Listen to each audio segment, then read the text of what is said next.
memuja-muja ala Bahlil Lahadalia.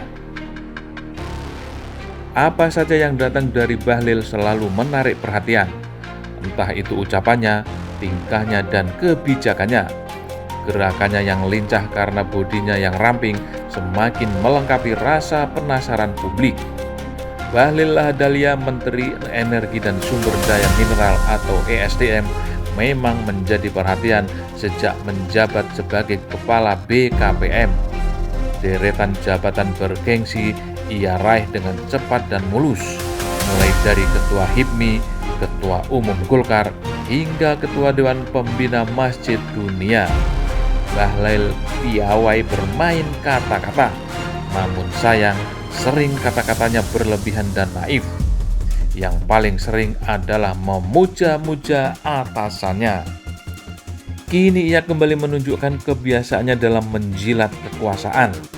Setelah sebelumnya ia menyebut Presiden Jokowi sebagai Raja Jawa dan meminta masyarakat untuk berhati-hati, kini ia mengalihkan pujiannya kepada Presiden Prabowo Subianto, menyebutnya sebagai penguasa laut, darat, dan udara yang tidak bisa dianggap main-main.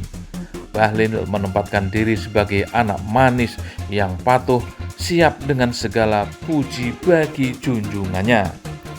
Pertanyaannya, apakah Bahlil benar-benar memiliki keyakinan yang kuat terhadap sosok-sosok yang ia puji, ataukah ia hanya ingin mencari keuntungan politik? Sangat mungkin Bahlil hanya ingin mencari keuntungan politik. Bahlil telah menunjukkan dirinya sebagai politisi yang tidak memiliki prinsip dan hanya ingin mencari kekuasaan. Ia siap menjilat siapa saja yang bisa membantu memuluskan mencapai tujuannya tanpa memedulikan nilai-nilai dan prinsip serta kepatutan di tengah masyarakat. Strategi Bahlil tampaknya berhasil. Sederet tindakannya yang tidak patut, keliru, dan bahkan melanggar hukum nyatanya tidak bisa membawanya ke pengadilan. Sebut saja beberapa tindakan kontroversial Bahlil, diantaranya penghapusan pengecer gas 3 kg yang nyata-nyata akan merugikan pedagang kecil. Sebuah kebijakan yang tidak adil, tetapi Bahlil tidak diberi sanksi. Lalu ada kasus gelar doktor kilat, di mana Bahlil menyelesaikan program doktornya dalam waktu 1 tahun 8 bulan yang menimbulkan kecurigaan tentang kualitas akademiknya. Masih dalam dunia pendidikan, Bahlil diduga melakukan plagiarisme disertasi dengan tingkat kesamaan hingga 95%. Dalam mengemban tugasnya sebagai menteri, Bahlil diduga melakukan jual beli izin tambang di berbagai wilayah termasuk di Raja Ampat, Papua. Bukan Bahlil namanya kalau tidak memproduksi kontroversi.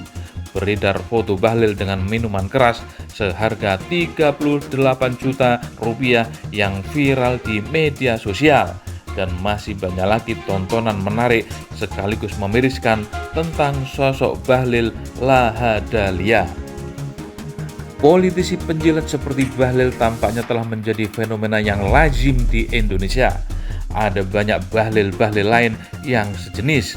Mereka hanya mengandalkan kesetiaan dan puja-puji kepada kekuasaan tanpa memedulikan moralitas, harga diri, dan kejujuran. Mereka adalah contoh buruk bagi generasi muda yang sedang mencari teladan dan inspirasi. Politisi yang baik adalah mereka yang bisa memberi contoh tentang kebaikan, keteguhan, dan apa adanya. Mereka adalah orang-orang yang berani berbicara kebenaran, yang tidak takut untuk mengambil risiko, dan yang selalu berusaha untuk melakukan yang benar. Namun politisi penjilat hanya akan merusak generasi muda. Mereka akan mengajarkan bahwa kesetiaan dan puja-puji adalah kunci untuk mencapai kesuksesan, bukan kemampuan. Mereka akan mengajarkan bahwa harga diri dan moralitas dapat dikompromikan demi kekuasaan. Generasi muda Indonesia membutuhkan teladan yang baik, bukan politisi penjilat yang suka jalan pintas. Kita harus memilih politisi yang bisa membawa Indonesia ke arah yang lebih baik, bukan politisi yang hanya ingin membawa diri mereka sendiri ke puncak kekuasaan. Kita harus waspada terhadap politisi penjilat seperti itu. Kita harus berani berkata tidak pada politisi seperti Bahlil yang hanya ingin mencari keuntungan politik dan tidak memiliki komitmen terhadap demokrasi, kebenaran, dan keadilan.